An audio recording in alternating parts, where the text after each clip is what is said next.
ये आपको याद रखना है। सिंगल डिस्प्लेसमेंट रिएक्शन में वन एलिमेंट सेकेंड एलिमेंट को क्या करता है, ठीक है। बिल्कुल नहीं आ रही है सर, आवाज नहीं। हेलो, सर, हेडफोन की वजह से ये दिक्कत। फैन की आवाज बहुत ज्यादा है। वाइस ज्यादा आ रही है, आवाज बिल्कुल आ नहीं रही, बिल्कुल भी नहीं आ रही है। सर, ईयरफोन चेक करिए।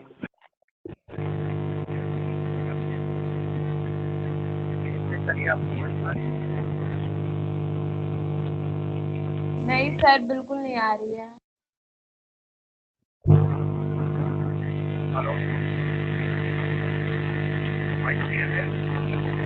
नहीं सर, नहीं आ रही है। सर, क्लियर नहीं है। क्लियर है? मैं हेडफोन हटा दिए, बताइए। यस सर, क्लियर है। क्लियर है। क्लियर है वॉइस, बताइए। Yes sir. Yes sir. चलिए मैं ऐसे भी पढ़ा रहा हूँ, फिर मैंने ईयरफोन हटा दिया है ना गुड़िया, कोई दिक्कत हो बताना आपको। चलिए अब स्टार्ट करते हैं। देखिए, it is lecture number 4। Today will discuss about single displacement reaction. What is single displacement reaction? For example AB plus C। अब इसमें आप सपोज करिए, देखिए AB क्या है बच्चों, इट इज कंपाउंड, और C क्या है, ये सिंगल है, अकेला है, तो ये हो गया एलिमेंट।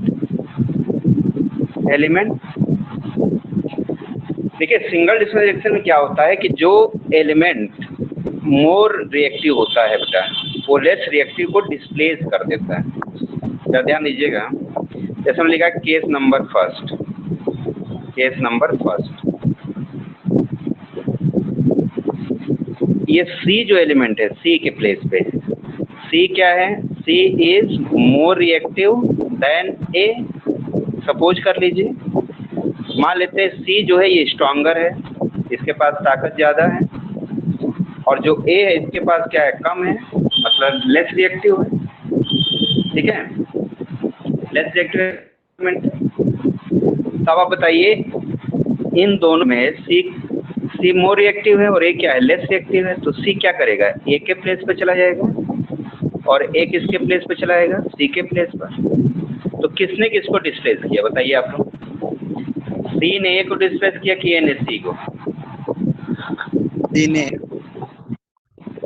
C एलिमेंट ने A को डिस्प्लेस कर दिया, भगा दिया वहाँ से। भाई मान लो ये क्लास 10 का बच्चा है, और ये मान लो A वाला जो क्लास 5 का स्टूडेंट है, तो क्या होगा, भाई सीनियर है ना, इसके पास ताकत ज़्यादा है, इसने A को क्या कर दिया, कहा निकलो यहाँ से, भागो, इसको इसने डिस्प्लेस कर दिया। तो बताइए जो न्यू यहाँ पर प्रोडक्ट फॉर्म होगा वो क्या फॉर्म होगा बताइए आप? C किसके प्लेस पे चला है, A के प्लेस पे, तो CB प्लस A क्या फॉर्म हुआ, CB प्लस A। अच्छा, इसमें थोड़ा एक कंडीशन आप लोग याद रखिएगा कि जो सिंगल डिस्प्लेसमेंट रिएक्शन या जहाँ भी ये वर्ड आ जाए, ध्यान दीजिएगा, ध्यान समझना बच्चों, नोट इट। डिस्प्लेसमेंट जहाँ भी वर्ड आएगा, डिस्प्लेसमेंट रिएक्शन, चाहे वो सिंगल हो चाहे डबल हो, इसमें बेटा देखिए जो भी कंपाउंड होगा वो एक्वस होना चाहिए। क्या होना चाहिए बेटा, इसमें A कंपाउंड एक्वस होगा, और ये जो C के प्लेस पे होगा सिंगल, सॉलिड लिक्विड गैस कुछ भी हो सकता है। ओके, इट में बी सॉलिड और लिक्विड और गैसेस स्टेज। ये बात क्लियर हुई सबको? आप देखिए जो प्रोडक्ट फॉर्म हो रहा है, प्रोडक्ट में क्या फॉर्म हुआ है कि कंपाउंड फॉर्म हुआ, ये एक्वस होगा, और जो A के प्लेस पे ये क्या होगा, ठीक है।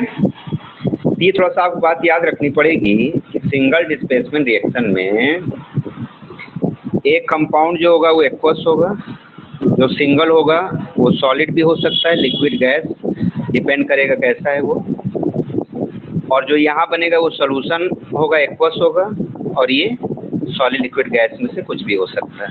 यहाँ पर सॉलिड है, देखिए जब इसको आप सॉलिड लिखेंगे तो ये मेटल होगा, ठीक है बेटा। तो जरा हम लोग एक कंडीशन और डिस्कस कर लें। देखिए केस नंबर 2। अच्छा बताइए, सपोज डैट अगर C अगर लेस रिएक्टिव होता किससे, A से, तो क्या ये डिस्प्लेस कर पाता? बताइए आप लोग, क्या ये No, पॉसिबिलिटी sir. थी? नहीं हो सकती थी। वेरी गुड, क्योंकि तो लेस है ना, लेस मोर को कैसे डिस्प्लेस कर देगा? क्या आप अपने फादर मदर को क्या आप ऑर्डर दे सकते हैं? नहीं दे सकते, because you are less reactive, आप ऑर्डर नहीं दे सकते। हाँ? अच्छा तो मम्मा पर मम्मा, देखिए तो कंडीशन कौन सी होनी चाहिए? ये कंडीशन सही है, ये कंडीशन गलत है, मतलब reaction can not be occur.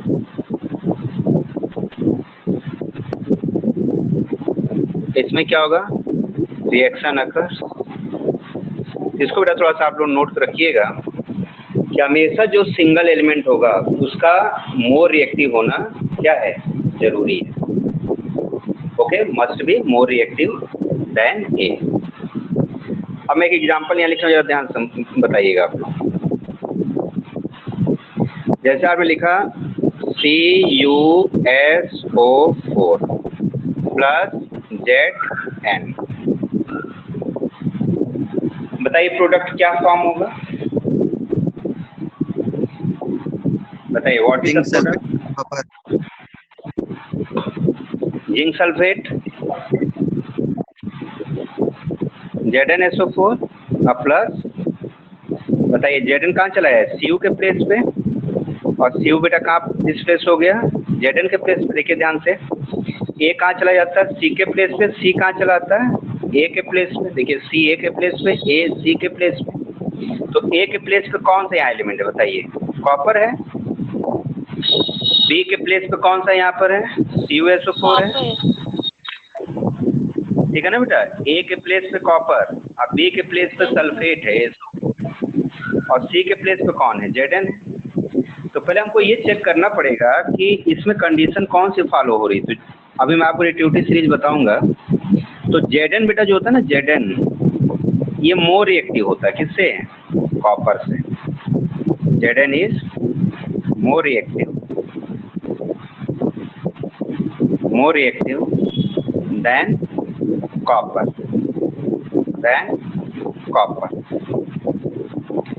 तो कॉपर से जिंक मोर रिएक्टिव है, इसलिए इसने क्या कर दिया? इसको डिस्प्लेस कर दिया। यहाँ क्या बनेगा? कॉपर। ये देखिए Cu। सबका स्टेट बताइए आप लोग, physical state.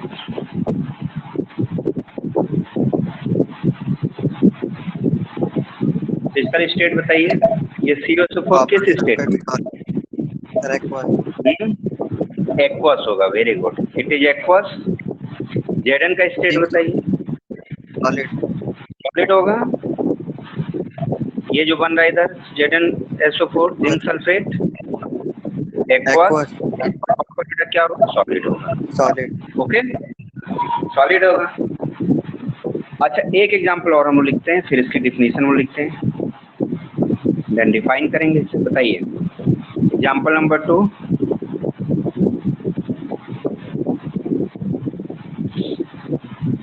ZnSO4 plus Cu, बताइए प्रोडक्ट क्या फॉर्म होगा?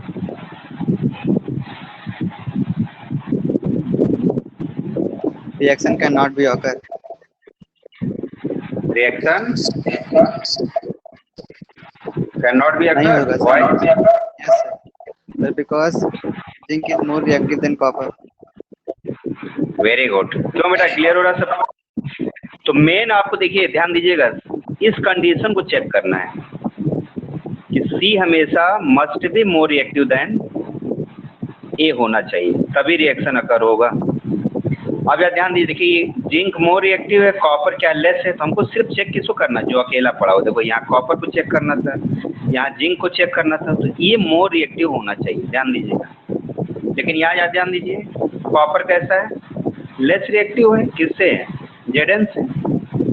तो क्या ये पॉसिबल है कि ये तो लेस रिएक्टिव हो गया ना बेटा, लेस रिएक्टिव। और यहाँ जिंक कैसा था, मोर रिएक्टिव था। तो इसको मोर रिएक्टिव होना चाहिए जो सी के प्लेस पे, जो अकेला होगा ना एलिमेंटल फॉर्म में होगा, उसको मोर रिएक्टिव होना बहुत ही जरूरी है।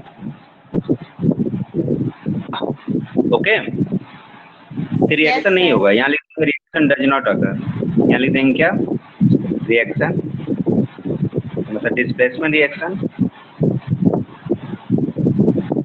Reaction can not be occur. क्यों नहीं अकर होगा बेटा, because copper is less reactive than zinc. इसका रीजन क्या लिखेंगे हम लोग, copper is less reactive than zinc, ये इसका रीजन। ठीक है, इतनी बात समझ में आई सबको? Yes sir. रिप्लाई कीजिए, क्लियर है ना बेटा? Very good. Yes sir. अब चलिए मैं एक रिएक्शन दे रहा हूँ, आप लोग जब ट्राई करिए। चलिए नेक्स्ट एक क्वेश्चन देता हूँ, जो ट्राई करो, फिर हम लोग इसको डिफाइन करते हैं।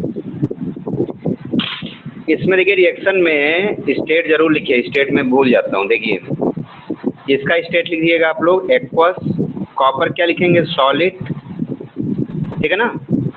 तो फिजिकल स्टेट जरूर लिखा करिए, रिएक्शन हो चाहे ना हो। चलिए एक एग्जांपल और लिखते हैं, एग्जांपल नंबर 3 बताइए। AgNO3 plus Na silver nitrate को सोडियम से रिएक्शन कराना आप लोग को, बताइए क्या फॉर्म होगा।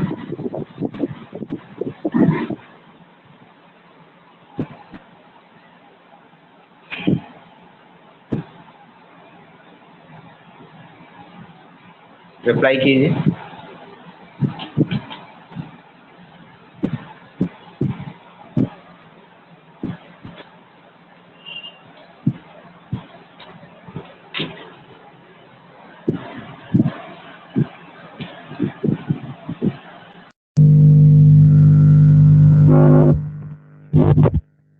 हेलो,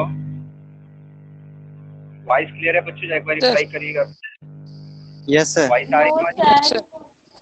नो नहीं आ रही है वॉइस? ईयरफोन दिक्कत आ गई क्या? क्लियर? हेलो, ठीक है चलिए। ईयरफोन लगा रहे तो वॉइस ही नहीं पहुंच रही आप लोग पास। जी चलिए, इट्स ओके। बताइए सिल्वर नाइट्रेट को सोडियम से रिएक्शन कराइए। इसका स्टेट एक्वा, सोडियम होगा बच्चों सॉलिड, यहाँ बताइए प्रोडक्ट क्या फॉर्म होगा।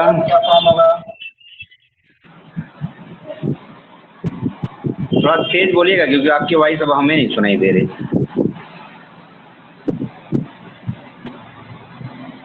एन बताइए, सोडियम और सिल्वर में आपको कंपेयर करना है, कंपेयर करिए।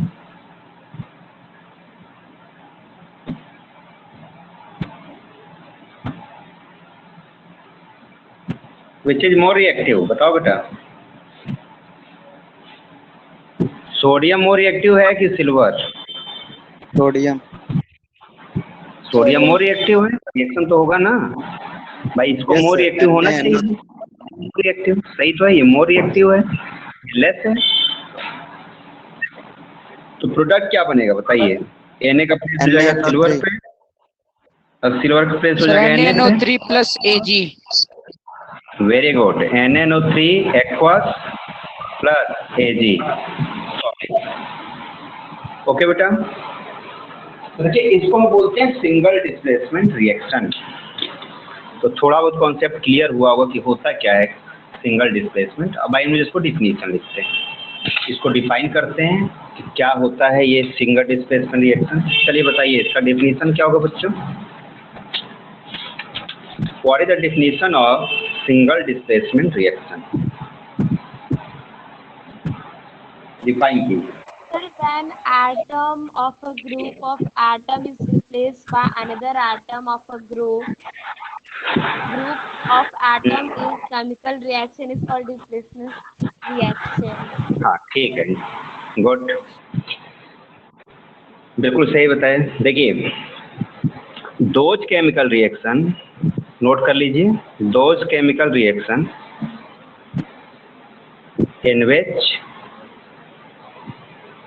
in which more reactive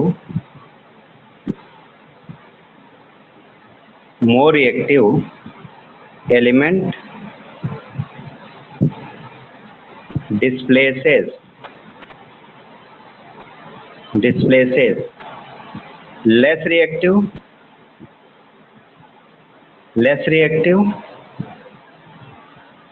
element from its aqueous means जिसमें वाटर मिक्स किया गया हो, ठीक है बेटा, aqueous salt solution,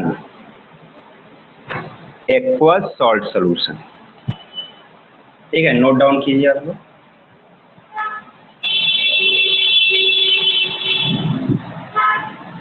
aqueous salt solution,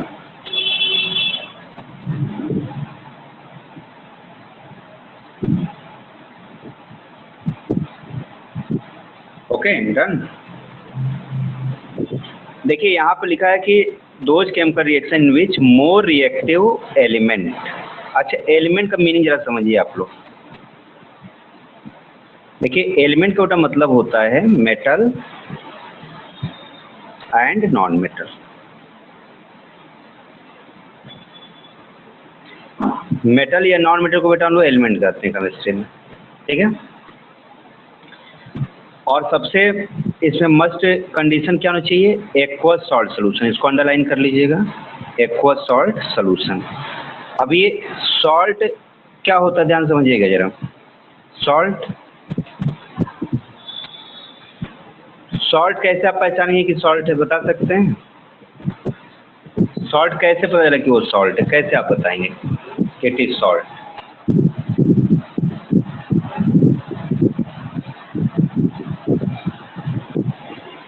देखिए सॉल्ट बेटा कैसे बना होता है, metal plus non metal. Salt के दो कंपोनेंट होते हैं, मेटल प्लस नॉन मेटल, जहाँ भी ऐड कर दीजिए वो सॉल्ट बन जाता है। जैसे फॉर एग्जांपल, जैसे आपने लिखा NaCl, आपने लिख दिया मान लेते हैं CuSO4, आपने लिख दिया मान लो ZnSO4, ठीक है, आपने लिख दिया AgNO3। देखिए इसके बेटा दो पार्ट्स हैं, ध्यान समझिएगा। जैसे सोडियम है, जैसे NaCl, देखिए NaCl में सोडियम क्या है, मेटल है। सोडियम क्या है, मेटल। और Cl क्या है, नॉन मेटल वाला पार्ट है, नॉन मेटेलिक पार्ट है। इसी तरीके से आप कॉपर सल्फेट में देखिए, कॉपर क्या है, मेटल। SO4 क्या है, पूरा नॉन मेटल। देखिए सल्फर भी नॉन मेटल, ऑक्सीजन भी नॉन मेटल। तो टू पार्ट से बना होता है। अब इसमें हम लोग क्या करना होता है ना, एक्वस सॉल्ट सोल्यूशन। अब से बताओ कि NaCl किस मेटल का सॉल्ट है, बता सकते हैं आप लोग? NaCl क्या कहेंगे हम लोग, बताइए, ये कौन सा सॉल्ट है? Sodium chloride. लेकिन ये सॉल्ट किस मेटल का है, बताइए? इसको बेटा लोग बोलते हैं सोडियम सॉल्ट, ध्यान समझिएगा, सोडियम सॉल्ट। जिस सॉल्ट में स्टार्टिंग में जो मेटल प्रेजेंट होता है वो उसका ही सॉल्ट कहा जाता है। जैसे कॉपर सल्फेट है, ये कॉपर मेटल का सॉल्ट है, यानी कॉपर सॉल्ट इसे बोलेंगे।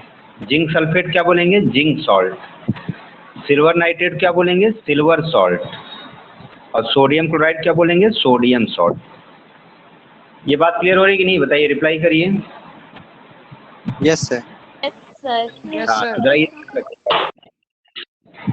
इसमें क्या है, एक्वस सॉल्ट सोल्यूशन होना चाहिए। जैसे आपसे कहा जाए कि एक एग्जांपल बताइए, जैसे आपसे क्वेश्चन पूछ दें कि right one example of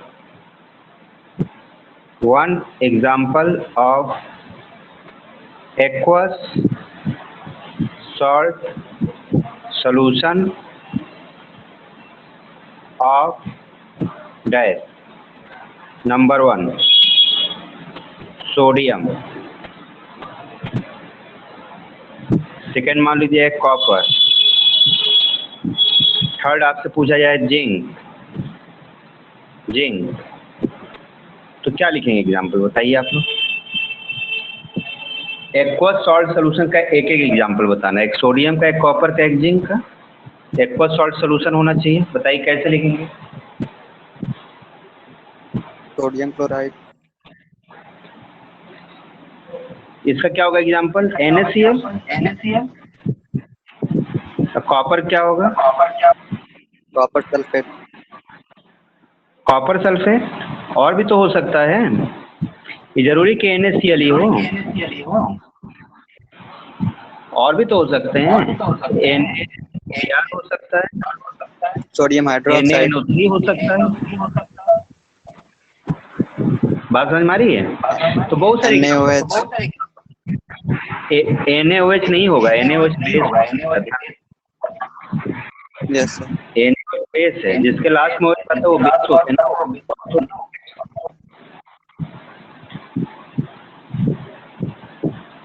zinc का क्या हो गया, ZnSO4। ये देखिए ये सॉल्ट हुए, ध्यान दीजिएगा।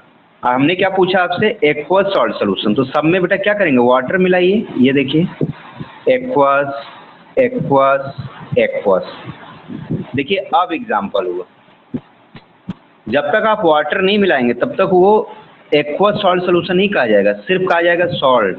अगर आप एक्वस नहीं लिखेंगे तो इसको क्या बोलेंगे, सॉल्ट। और वाटर मिला देंगे तो क्या बोलेंगे, एक्वस सॉल्ट सोल्यूशन। बातें समझ आ रही हैं, clear. Yes sir. Yes sir. तो ध्यान रखना बेटा कि एक्वस अगर आपने नहीं लिखा तो जितने भी रिएक्शन है फिर रॉन्ग हो जाएंगे, 0 नंबर मिलेगा आपको। तो एक्वस सॉल्ट सोल्यूशन होना चाहिए। ओके भैया, इतना ध्यान रखिएगा आप लोग, ठीक है। चलिए अब हम लोग ये समझते हैं कि ये रिएक्शंस का मैकेनिज्म क्या होता है, किस तरीके से रिएक्शंस बनाए जाते हैं, ठीक है ना। तो एक रिएक्शन में दे रहा हूँ, थोड़ा आप लोग ट्राई करिए। लिखिए बेटा एक रिएक्शन, इसको बना के मैं दिखाइए आप लोग, देखिए बनाने आए कि नहीं आप लोग को।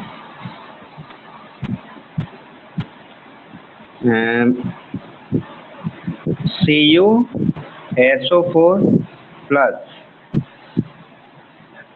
Al, CuSO4 plus Al। यहाँ लिख दीजिए एक्वस, यहाँ बेटा लिख लो एल्युमिनियम है तो सॉलिड होगा, मेटल है ना, मेटल होगा तो सॉलिड। बताइए कैसे, यहाँ पे क्या प्रोडक्ट फॉर्म हो, बताइए।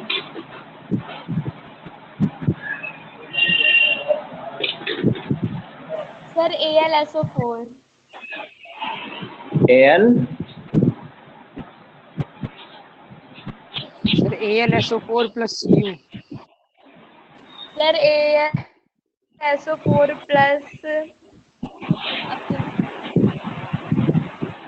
AlSO4 प्लस Cu, बताइए। Sir Al2। Sir Al2SO4 plus Cu। और सर इधर से रिएक्टेंट में भी सर 2 वहाँ पे ऐड हो जाएगा।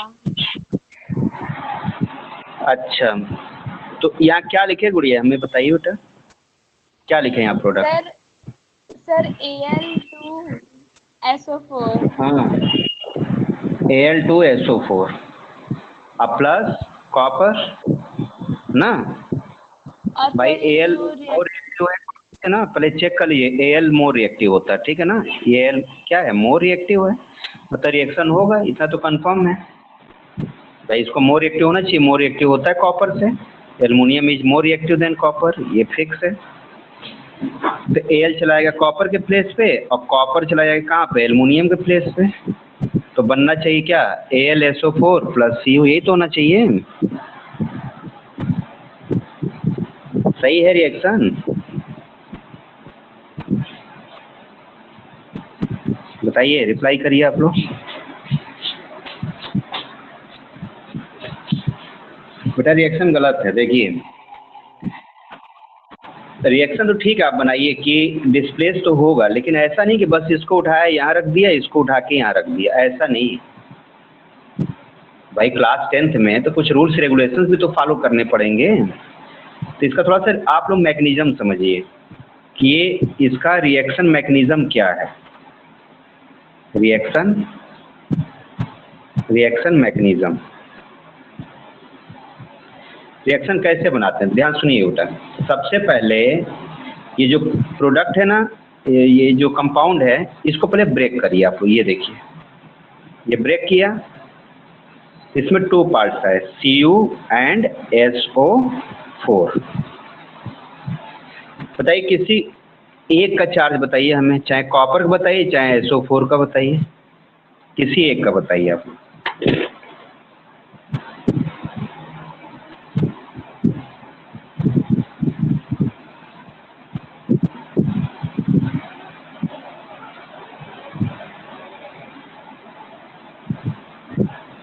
बताइए कॉपर पे कौन सा चार्ज होता है बेटा?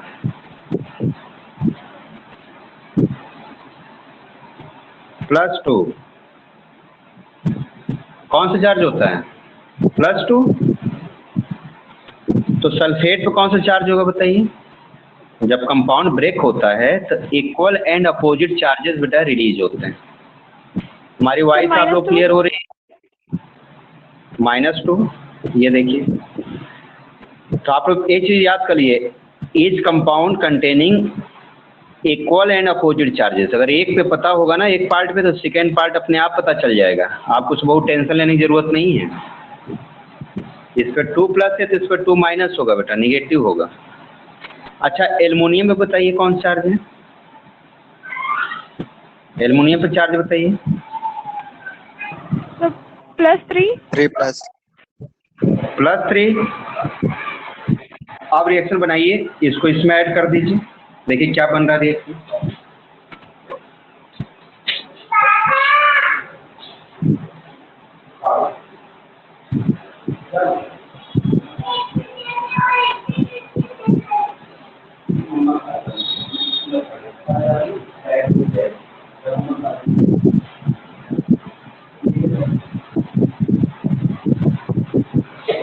बताइए रिएक्शन। हाँ बेटा थोड़ा सुन नहीं पाए, फिर से बताइए। आप बताइए क्या बनेगा? इसको इससे ऐड करेंगे ना बेटा, क्या फॉर्म होगा? Al2SO4 का होल थ्राइस। हाँ, Al2 होल ट्वाइस। कंपाउंड बनाना सब लोग जानते हैं। इन दोनों को ऐड करेंगे, क्रॉस मल्टीप्लिकेशन हो जाएगा ना। अब प्लस बताइए कौन सा कंपाउंड, कौन सा पार्ट बच गया? देखो ये कॉपर बच गया, तो कॉपर सर वहाँ पर मत लगाइएगा। हाँ थ्राइस होगा, सॉरी थ्राइस। यस। ये कैसे बनता समझ लीजिए, जो बच्चे नहीं जानते। देखिए +- जब ऐड किया जाता है बेटा, तो लेफ्ट साइड और राइट साइड, लेफ्ट में हमेशा आपको पॉजिटिव वाला रखना है, यानी कि Al +3 और राइट में निगेटिव वाला SO4 -2। कितने प्लस हैं बताइए? 1 2 3। इस पर कितने निगेटिव है? 1 2 है, तो क्रॉस हो जाएगा। जब इक्वल नहीं होता है तो क्रॉस करते हैं, इसको बोलते हैं क्रिस क्रॉस। तो क्या फॉर्म होगा बताइए? Al के यहाँ साइड में कौन सा नंबर आएगा? ये 2।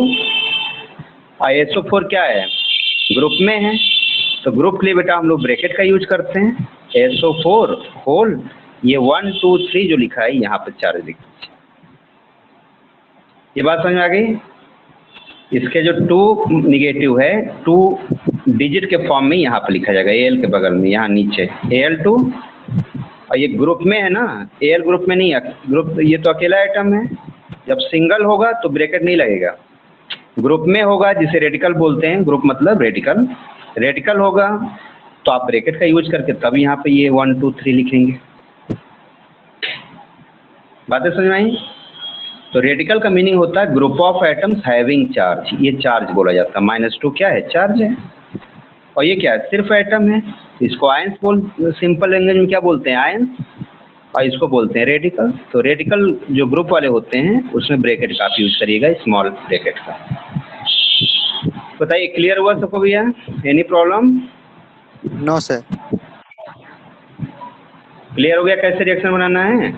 तो ध्यान ये रखना पड़ेगा प्लस माइनस का। ऐसा नहीं कि बस ऐसे उठाया यहाँ रखा है इसको डिस्प्लेस किया, ऐसे तो कोई भी छोटा बच्चा भी कर लेगा। आप 10th क्लास में हो तो कुछ रूल्स होंगे ना बेटा इसके। देखिए एक चीज और याद रखिए, यहाँ पे क्या लिखेंगे बेटा? एक्वस। और यहाँ बताइए क्या लिखेंगे? सॉलिड। देख लीजिए, कोई प्रॉब्लम बताइए? डन? Yes sir. ओके। अब देखो बेटा ये कैसे पता चलता है कि कौन सा मोर रिएक्टिव होगा, कौन सा एलिमेंट लेस रिएक्टिव होगा, है ना? ये पता करना पड़ेगा ना भाई, मोर कौन सा होगा, लेस कौन सा होगा, कैसे पता करेंगे? तो चलिए एक नोट में पॉइंट लिखिए कि single displacement reaction, single displacement reaction, short में लिख रहे हैं समझ लीजिएगा। Single displacement reaction based on reactivity series, या आप कह सकते हैं activity series of element. Element का मतलब क्या हुआ? Metal and non metal. देखिए रिएक्टिविटी या एक्टिविटी सीरीज जो बेटा ये डिपेंड करता है कौन सा रिएक्शन? Single displacement. अब देखिए इसमें 2 सीरीज बनाई जाती है, ध्यान समझिएगा। फर्स्ट बेटा जो बनेगा वो मेटल के लिए, और सेकेंड जो सीरीज बनती है वो नॉन मेटल के लिए। तो पहले आप समझिए कि reactivity series of metal. First heading लिखिएगा, रिएक्टिविटी सीरीज ऑफ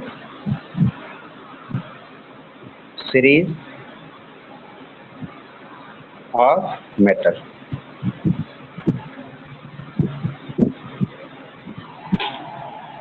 देखिए बेटा मेटल्स को रिएक्टिविटी के सीक्वेंस में लिखना, मतलब जो सबसे मोर रिएक्टिव होगा या मोस्ट रिएक्टिव होगा, मोस्ट रिएक्टिव को टॉप पे, उससे कम जो रिएक्टिव होगा उससे थोड़ा डाउन, फिर उससे जो लेस होगा उससे डाउन। एक सीरीज अरेंजमेंट बनाई जाती है कॉलम के फॉर्म में, यानी arrangement of metals in the order of their decreasing reactivity is called as reactivity series of metal। क्या डेफिनेशन होगी? Arrangement of metals in a vertical column in the order of decreasing their reactivity is called as reactivity series। okay। अच्छा reactivity series में कैसे पता चला कि सबसे top पे कौन आएगा, सबसे मिडिल में कौन आएगा, या उससे डाउन कौन होगा? सबसे डाउन कैसे पता किया गया लैब में? इसको थोड़ा सा याद रखिएगा। किसी को पता है, बताना चाहेंगे? तो बड़ा सारे मेटल का ना, इसमें कितने मेटल्स हैं? नियर अबाउट 93 मेटल्स हैं। तो सबको रिएक्शन कराया गया, किससे किससे? एसिड से, ऑक्सीजन से और वाटर से। किससे बच्चों? एसिड से, ऑक्सीजन से एंड वाटर से। और जिसने सबसे फास्ट रिएक्शन किया, बहुत कम टाइम में, माइन्यूट टाइम में, फ्रैक्शन ऑफ सेकेंड में रिएक्शन कर लिया, उसको सबसे कहा गया कि वो सबसे मोस्ट रिएक्टिव होगा। जो थोड़ा टाइम लिया, ज़्यादा टाइम में रिएक्शन को कंप्लीट किया, उसको थोड़ा लेस रिएक्टिव बोला गया। जिसने रिएक्शन ही नहीं किया उसको अनरिएक्टिव मेटल बोला गया। तो देखिए सबसे फास्ट किसने रिएक्शन किया, ध्यान समझिएगा। सबसे बड़ा जो फास्ट रिएक्शन किया तो वो था लिथियम। ये देखिए, ठीक है। इससे नीचे कौन आएगा? के फिर कौन सा था, Ba, फिर सोडियम, Ca, Mg, फिर Al, Zn,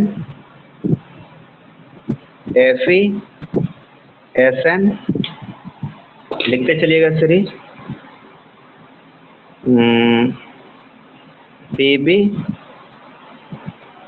H, फिर बेटा आएगा कॉपर, Hg, फिर Ag,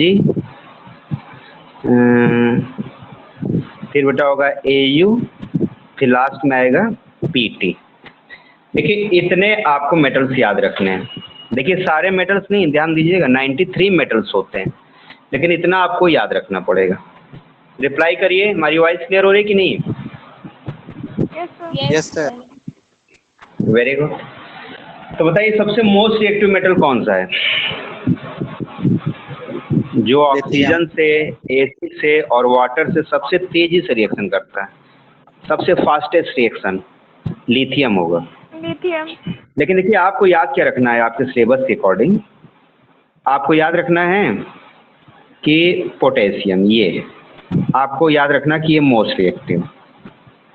जब हायर क्लासेस में जाओगे तो लिथियम के बारे में आप स्टडी करेंगे, क्योंकि इसका वेरिएबल प्रॉपर्टीज होता है, इसलिए आप 10th क्लास में इसको नहीं रखा गया। ठीक है, तो मोस्ट रिएक्टिव, रिएक्टिव, और सबसे लीस्ट कौन सा हुआ? प्लेटिनम। ये देखिए ये लीस्ट रिएक्टिव। हाइड्रोजन बेटा मिडिल में आता है, ध्यान समझिएगा, ये मिडिल में, लेकिन मिडिल में दिख तो नहीं रहा कि मिडिल में, ऐसा क्यों? कहाँ मिडिल में दिख रहा है? ये तो साइड में दिख रहा है यहाँ पर, इसके नीचे तो केवल 1 2 3 4 5 मेटल्स हैं। इसे मिडिल में क्यों बोला जाता है कि hydrogen occurs in middle in reactivity series? बता सकते रीजन?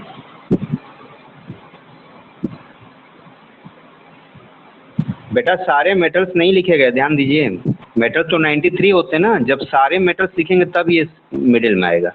जैसे मान लीजिए कि ये फिंगर है, तो फिंगर में कौन सी फिंगर हमारी मिडिल है? ये फिंगर मिडिल वाली है, ये वाली, ये फिंगर मिडिल है। लेकिन मिडिल कब है ये? जब 5 फिंगर होगा, जब 5 फिंगर होगा तो ये फिंगर मिडिल वाली है। लेकिन मान लीजिए हम इसमें से एक ये अपना थंब हटा दें, अब बताइए कौन सा मिडिल वाला है? तो आप नहीं बता सकते। अभी भी मिडिल में कौन सा? यही तो है, लेकिन समझ में नहीं आ रहा कि ये मिडिल में है कि नहीं है। अगर थंब रखेंगे तब समझ में आएगा कि मिडिल में। इसी तरह जब सारे मेटल्स आप लिख देंगे तब ये मिडिल में आएगा। बातें समझ में आ रही हैं? अब चलिए हमारी बात समझिएगा। ये मान लो एक फैमिली है, आपकी फैमिली है। आपके फैमिली जो सबसे बड़े एज के हैं कौन है? ग्रैंडफादर। ये लिथियम ग्रैंडफादर हैं। ये मान लो पोटेशियम आपके फादर हैं। ये मान लो बेरियम, सोडियम, कैल्शियम, मैग्नीशियम आपके अंकल हो गए। एल्युमिनियम, जिंक को मान लो आपकी बुआ हो गई। Fe, Sn, Pb को मान लो आपके बड़े भाई हो गए। H, कॉपर को मान लीजिए कि आपके मतलब और बड़े भाई हो गए, तो कजिन हो गए मान लो। और ये मान लो Hg आप है, मान लो Hg आप हैं। तो बताइए आप क्या है? इन सबसे लेस रिएक्टिव हुए और ये सब आपसे मोर रिएक्टिव हुए। जो सीनियर है आपको ऑर्डर दे सकते हैं, ध्यान समझिएगा, जो आपके ग्रैंडफादर है वो सबको ऑर्डर दे सकते हैं कि नहीं? बताइए, रिप्लाई करिए। ऑर्डर दे सकते हैं ना? ये ग्रैंडफादर आपके बाबा आपके पापा को तो ऑर्डर दे सकते हैं, लेकिन क्या आपके पापा आपके बाबा को ऑर्डर दे पाएंगे? बताइए। No sir. नहीं देंगे ना, क्योंकि भाई वो उनसे लेस रिएक्टिव हैं। तो याद रखिएगा, जो जिसका प्लेस एबव होगा वो लेस वाले को डिस्प्लेस कर देगा। इसका मतलब लिथियम किसको किसको डिस्प्लेस कर सकता है? लिथियम डिस्प्लेस किसको किस मेटल को कर सकता है डिस्प्लेस? के को भी, Ba, Na, Ca, Mgl, Zn, Fe, Sn, Pb सभी को डिस्प्लेस कर सकता है। क्या सोडियम पोटेशियम को डिस्प्लेस कर सकता है? बताइए आप। इज सोडियम डिस्प्लेस या can sodium displace potassium? No, sir. No sir, very good. चलिए, तो आपको सीरीज ये याद करना है, इसको अब तरीका मैं आपको बता देता हूँ। चलिए, एक फार्मूला मैं आपको बता देता हूँ। ये फार्मूला हमने बनाया है, इसलिए इसका नाम मैंने रखा है एटी फार्मूला। कौन सा formula? Eighty formula. Eighty formula. हमारा नाम तो आप लोग जानते हैं कि नहीं? अनिल तिवारी। अब देखिए फार्मूला क्या है, कैसे याद करेंगे तो जगह ध्यान समझिएगा। यहाँ से याद करिए, के फॉर कालू, ध्यान समझिएगा, कालू। बीए का मतलब क्या करिए, कालू बाबा नाम का, एमजी को समझ लीजिए माली, कालू बाबा नाम का, जरा, जेडन को समझिए जरा, एफी को समझिए फीके, से, एसएन को समझिए से, नाम का, माली लालू जय, और एच को हो गया बेटा है। ऐसे कैसे कोई याद करेगा? हाँ, याद करना है। याद करने का, हाँ, याद करने का फार्मूला है। कौन सा फार्मूला याद रखना है? Eighty formula number 1। आपको मैं ढेर सारे फार्मूले बताऊंगा जो जो बनाया हमने, ठीक है ना? मजा आएगा। तो चलिए, आप लोग भी ये समझिए कैसे याद करना है। कालू बाबा नाम का माली, आलू जरा फीके से पकाते हैं, ठीक है ना? एक कालू बाबा नाम के माली हैं जो खेत में रहते हैं और वहीं पर आलू बना के अपना खाते हैं, जिंदगी उनकी ऐसे चल रही है। तो क्या फार्मूला बना, फिर से मैं रिपीट कर रहा हूँ, रिपीट अगेन। कालू बाबा नाम का माली आलू जरा फीके से पकाता है, या पकाते हैं लिखिए, रिस्पेक्ट दीजिए, पकाते हैं। अब देखिए, फीका आलू बन जाता है तो थोड़ा बहुत तो खा लेते हैं वो, कौन? कालू बाबा। अब थोड़ा बहुत आलू जो बच जाता है वो उसी तरह छोड़ देते हैं आग पे। तो बेटा उन्होंने एक कुत्ता भी पाला, डॉगी भी उनका, देखो यहाँ पर सीयू को समझिए, उनका डॉगी, उनका कुत्ता जो है डॉगी क्या करता है बच्चों? हर रोज, एचजी को समझिए, हर रोज, एवरीडे, हर रोज, एजी आग से आलू खा के, अंडरस्टूड है, ध्यान दीजिएगा, आग से आलू खा के आऊ आऊ चिल्लाता है। कैसे चिल्लाता है? आऊ आऊ चिल्लाता है, फिर पिटाता है या पिटता है। सर एजी क्या है?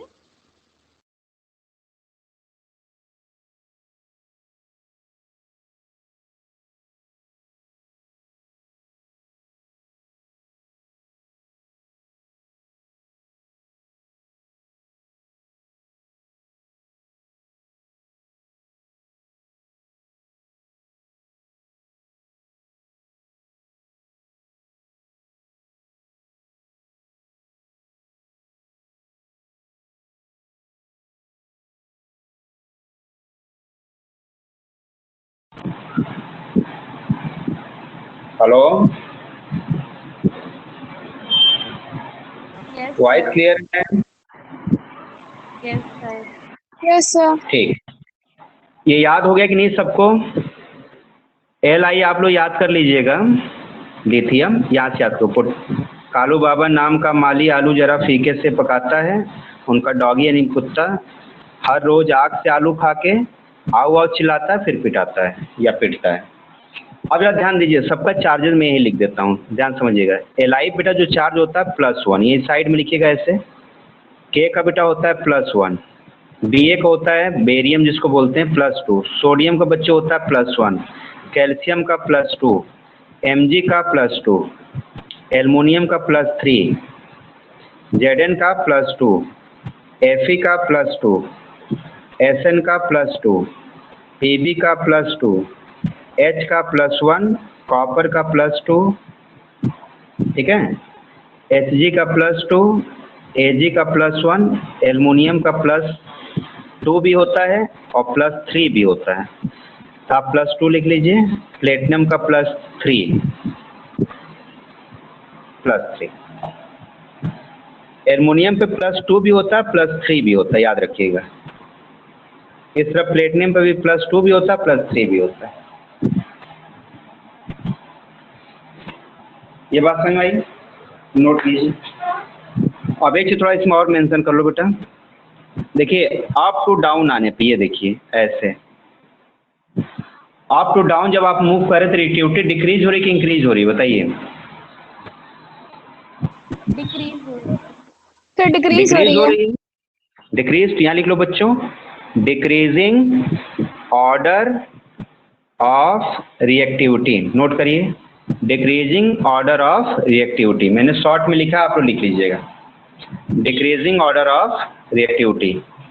और यहाँ ऐसे देखिए, अगर हम ऐसे मूव करें डाउन टू अप तो क्या हो रहा है बेटा?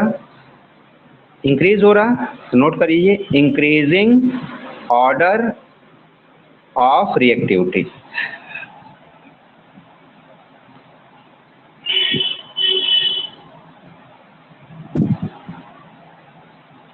ठीक है, इतनी बात समझ में आई? रिप्लाई कीजिए। Yes sir. अब एक चीज बेटा, थोड़ा हमारी बात समझना बहुत ध्यान से। देखिए जैसे ये हम लोग जो रिएक्शन पढ़ा था, देखिए CuSO4 और Zn, तो हमने इसमें क्या किया था? Zn को यहाँ डिस्प्लेस कर दिया था और कॉपर को यहाँ डिस्प्लेस कर दिया था। कब डिस्प्लेस कर देते हैं पता है? बता सकते हैं? बस तुरंत इसको यहाँ रखो, इसको यहाँ रखो। ये तब चलता है जब दोनों के चार्जेस सेम हो। जरा यहाँ ध्यान दीजिए, सीरीज में एक कॉपर एक जिंक है, दोनों के जरा चार्जेस चेक करिए तो यहाँ कितना कितना है। देखिए कॉपर कहाँ पर है? लेस रिएक्टिव है। और जिंक कहाँ? जिंक देखिए ये है, देखो ये जिंक लिखा हुआ है और ये देखो लिखा है कॉपर। कौन मोर रिएक्टिव है बताइए? Zinc. Zinc is more reactive. Zinc पे कौन सा चार्ज है बेटा बताइए देख करके? +2। देखो ये +2 है। और कॉपर पे कौन सा चार्ज है? +2। तो +2। दोनों के चार्जेस सेम है कि नहीं? Yes sir. देखिए जब चार्जेस बेटा सेम हो, बहुत ध्यान सुनिएगा, जब चार्जेस सेम होता है तो डिस्प्लेसमेंट रिएक्शन में बस आपको एलिमेंट को केवल इंटरचेंज करना होता है। फिर से मैं रिपीट कर रहा हूँ, जब चार्जेस सेम हो तो केवल आप प्लेस को इंटरचेंज कर दीजिएगा। जैसे यहाँ देखिए फॉर एग्जांपल, जैसे ये लिखा है कॉपर और ये जिंक, दोनों के चार्जेस क्या है? सेम है ना। इस पे भी +2 है और इस पे भी क्या है? +2। तो आप सिर्फ इंटरचेंज कर दिए, इसको उठा के यहाँ रख दीजिएगा और इसको उठा के यहाँ रख दीजिए, तो ये देखो बन गया ZnSO4Cu। कोई टेंशन नहीं। Yes sir. आप ध्यान दीजिए, इसमें भी देखिए ध्यान से, ये जो रिएक्शन था Ag पे कौन सा चार्ज होता है और सोडियम पे चेक कर लीजिए आप। देखिए Ag पे कौन सा चार्ज है? देखो यहाँ Ag +1 और सोडियम पे कौन सा चार्ज? देखिए सोडियम पे भी चार्ज कौन सा? +1 है। कौन मोर रिएक्टिव है? सोडियम पे भी +1 है और देखो यहाँ इस पे भी +1 है, सिल्वर पर भी। कौन सा मोर रिएक्टिव है? सोडियम। Sodium sir. सोडियम है मोर रिएक्टिव। चार्जेस तो सेम है तो इसको भी क्या कर दीजिएगा? इंटरचेंज। ये देखिए ये रिएक्शन देखिए ध्यान से, ये देखिए सोडियम चला गया सिल्वर पे, सिल्वर चला गया सोडियम पर, बन गया। लेकिन अगर मान लो चार्जेस बेटा सेम ना हो तब क्या करेंगे? देखिए जैसे यहाँ देखिए, जैसे आपने लिखा CuSO4 + Al, ध्यान सुनना हमारी बात। जैसे लिखा है CuSO4 + Al, अब देखिए इसमें कौन कौन सा एलिमेंट चेक करना हमको? Cu और Al चेक करिए सीरीज में। Cu और Al में कौन सा मोर रिएक्टिव चेक करिए? Cu ये है और Al कहाँ पर? देखिए Al ये है, तो Al मोर रिएक्टिव और कॉपर क्या है? लेस है, नीचे है ना इससे। Yes sir. अब जब दोनों में चेक करो बेटा, Al पे कौन सा चार्ज है? देखो ध्यान से, Al पे कौन सा चार्ज है? ये देखिए 3 है। और कॉपर पे कौन सा है? 2 है। ये देखिए, तो जब चार्जेस अलग अलग हो जाएं, इक्वल ना हो, तब बेटा आपको रिएक्शन को ब्रेक करके उसका आंसर लिखना पड़ेगा इस तरीके से। ये देखिए जब चार्जेस इक्वल नहीं होगा तो आप लोग बेटा ब्रेक कर लेना, इस तरीके से ब्रेक कर लीजिएगा, चार्जेस लिख करके फिर उसको इससे कंबाइन कर देना प्लस वाले को माइनस से, तब आपको ये फाइनल आंसर आ जाएगा। इसमें आप डायरेक्ट इंटरचेंज नहीं कर सकते कि AL को रख दिया यहाँ पे तो बन जाएगा AlSO4, गलत हो जाएगा। बातें समझ में आ रही कि नहीं? बताइए, रिप्लाई करिए। कॉन्सेप्ट समझ में आ रहा है? Yes sir. तो जब चार्जेस इक्वल बेटा, मैं फिर से रिपीट कर रहा हूँ, तो केवल आपको इंटरचेंज करना है, और जब चार्जेस अलग अलग हो तो क्या करना है, आपको ब्रेक करके इस तरीके से क्रिस क्रॉस करके कंपाउंड को बनाना है। Okay sir. ओके, ठीक। Yes sir. टाइम आज हो गया है, कल हम लोग आगे डिस्कस करेंगे। आप लोग इतना तैयार रखिएगा, कल हम लोग बेटा डिस्कस करेंगे reactivity series of non metal, ठीक है ना? कल क्या डिस्कस करेंगे? Reactivity series of non metal, और फिर हम लोग ढेर सारे इस पर कल हम लोग क्वेश्चंस भी सॉल्व करेंगे, ठीक है बेटा? Okay sir. Okay, Thank you, sir. Thank you सबको सर। और इतना प्रिपरेशन करिए आप लोग, और देखिए मैं कुछ क्वेश्चन भी सेंड कर दूंगा, तो उसको बेटा आप लोग सॉल्व करके हमें रिप्लाई करिए, ठीक बेटा? ठीक है, ओके। तो चलिए फिर मिलते हैं कल के क्लास में। Okay, see you tomorrow. Okay बेटा, बेस्ट ऑफ लक, बाय।